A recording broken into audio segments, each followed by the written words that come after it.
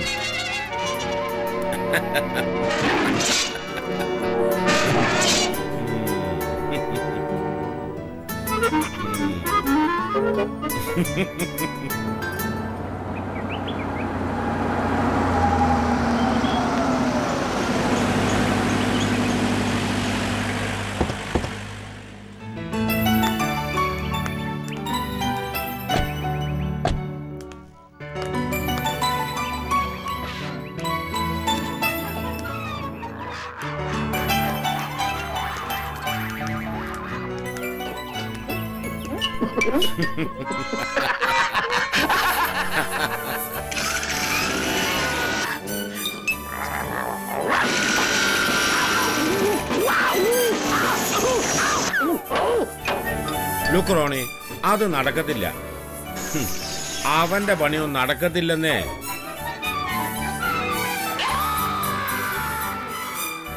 എലി പൂച്ചയെ പറ്റിക്കുന്ന കാല. നോക്ക് റോണി, നീ ലക്കിയ. എന്താണോ എടാ, നീ ഒരു പൂച്ചയായി പറഞ്ഞില്ലല്ലോ.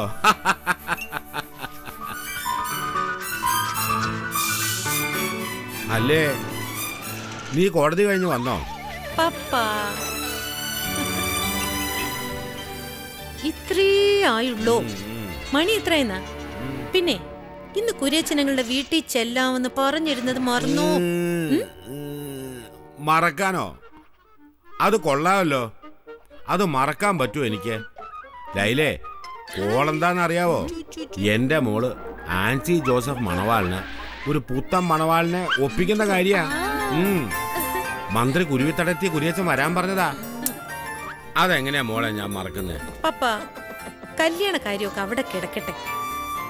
അതൊക്കെ ആലോചിക്കാൻ കിടക്കുമല്ലയോ സമയം ഇനിയും. ഇപ്പൊ ചെന്ന് പപ്പ ഒന്ന് കുളിച്ച് ഉഷാറാവാൻ നോക്ക്. ഞാനിവിടെ പെര നിറഞ്ഞും മതില് നിറഞ്ഞും ഒന്നും നിൽക്കുമല്ലോ. ഓ പിന്നെ ഒരു കിളുന്ത് പെണ്ണ് പെരയ്ക്കും പറമ്പിലൊക്കെ ഓടിക്കളിക്കുന്ന പ്രായമല്ലയോ എന്റെ പടച്ചോനെ. നാട്ടു നടപ്പിന് കെട്ടിച്ചു വിട്ടായിരുന്നെങ്കിലേ ഇപ്പൊ പിള്ളേര് കാണുമായിരുന്നു 2-3 അതാ പറഞ്ഞത്, ഇക്കണക്ക് വന്ന് ജനിക്കല്ലേന്ന്. വയസ്സ് 18 ആവുന്നതിന് മുമ്പേ നിന്നെ നിന്റെ ബാപ്പയും ഉമ്മയും കെട്ടിച്ചു വിട്ടത് അവർക്ക് വേറെ പണിയൊന്നും ഇല്ലാത്തോണ്ടാ. ഇനി നീ പറഞ്ഞ പോലെ എന്നെ കെട്ടിച്ചു വിട്ടാലും എന്റെ പപ്പ ഇങ്ങനെ തന്നെ ഇരിക്കും. എടിലേ, എന്താന്ന് ചോദിക്കേ? അപ്പോഴും പപ്പ എന്റെ കുഞ്ഞിന് കല്യാണം ആലോചിക്കുമായിരിക്കും.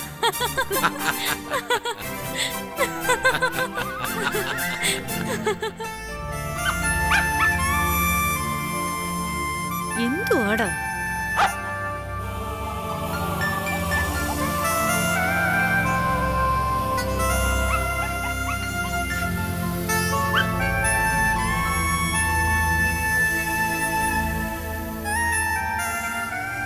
വലിയ വർത്താനമൊക്കെ പറഞ്ഞോട്ടെ.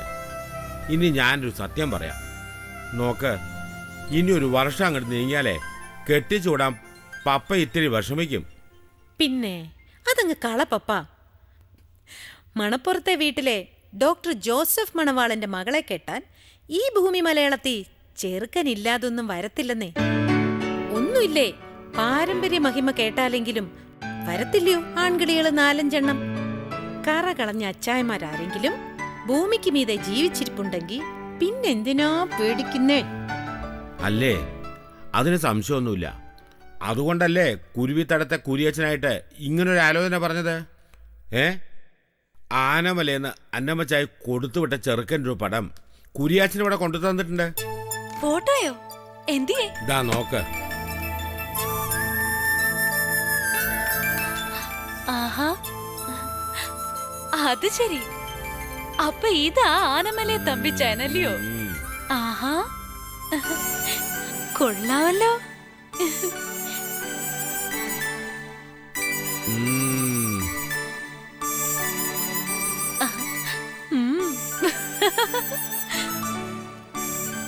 തന്നെ നോക്കട്ടെ. നിങ്ങളുടെ ഇട എനിക്ക് എന്നാ കാര്യം? ഞാൻ പോവാ. അല്ലേ, അത് കൊള്ളാവല്ലോ.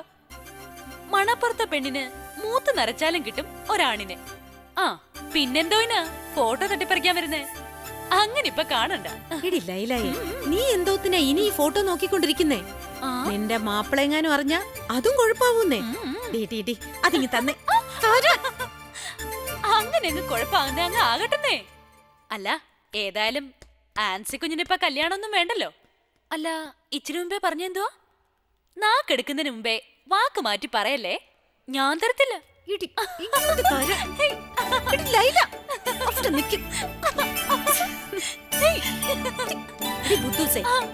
കരുതുന്ന പോലെ എനിക്കിത് കാണാഞ്ഞിട്ട് വരുത്തൊന്നുമില്ല. പിന്നെ ഒന്നുമില്ല, എന്നെ കെട്ടാലോചിച്ച് വന്നതല്ലയോ, അതുകൊണ്ടാ. പ്ലീസ് പ്ലീസ് പ്ലീസ് തരാൻ. അത് ശരി, അത്രയ്ക്ക് വരുത്ത വന്നനക്കല്ലയോ? എന്നാ ഞാൻ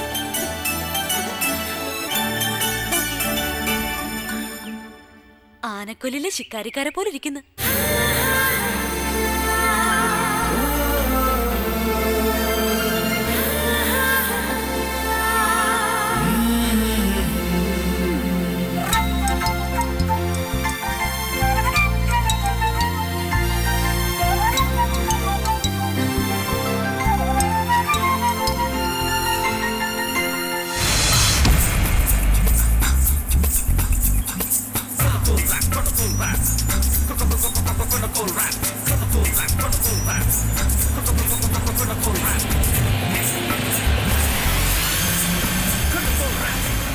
സോളമാ, വണ്ടി ഒന്ന് നിർത്തി.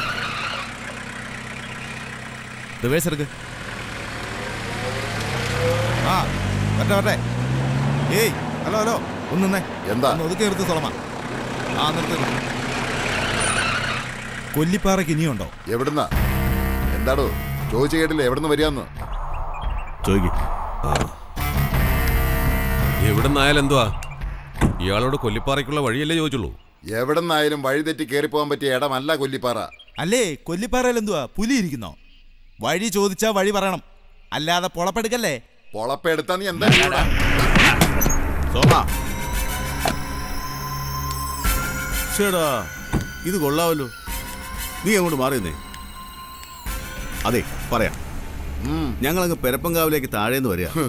ഇവിടെ കൊല്ലിപ്പാറയ്ക്ക് താഴെ ചെരുവുള്ളിടത്തൊരു എസ്റ്റേറ്റ് വിൽക്കാനുണ്ടെന്ന് പറയുന്നത് കേട്ടു. ഏലം നടാൻ പറ്റിയ ഭൂമിയാന്നാ പറയുന്നത് കേട്ടെ. ഏലത്തോട്ടോ? ഇവിടെ ആകെ ഒരു എസ്റ്റേറ്റേ ഉള്ളൂ, അത് അരിമല വക്കച്ച മുതലാളിയുടെയാ. അത് വിക്കത്തൊന്നുമില്ല. ചേട്ടന്മാര് വന്ന വഴിയെ പോയേ. വിക്കത്തില്ലെന്ന് പറയാൻ നീ ആരാടാ? ഒക്കച്ച മുതലാളി. വേണ്ട താണ്ടേ, ഇവിടെ ഒന്ന് ചീറല്ലേ. നിങ്ങൾക്കൊന്നും ചീറാൻ പറ്റിയ ഇടമല്ല ഇത്. ഇതേ കൊല്ലിപ്പാറയാ. ചേടാ ഇതിപ്പോ കൊള്ളാമല്ലോ. ഇവന്മാരും വല്ലതും പറഞ്ഞെന്ന് വെച്ച് അനിയൻ കയറി അങ്ങ് തെറ്റാൻ നിന്നാലോ? അതെ, വക്കച്ചൻ മുതലാളി പറഞ്ഞിട്ട് തന്നെയാ വന്നത്. ഇവിടെ എങ്ങാണ്ടൊരു മുരുകനുണ്ട്, അവനോട് ചോദിച്ചാൽ ഭൂമി കാണിച്ചു തരുമെന്നാ പറഞ്ഞത്. അനിയൻ അയാളുടെ വീട് പറഞ്ഞു തന്നാലും മതി.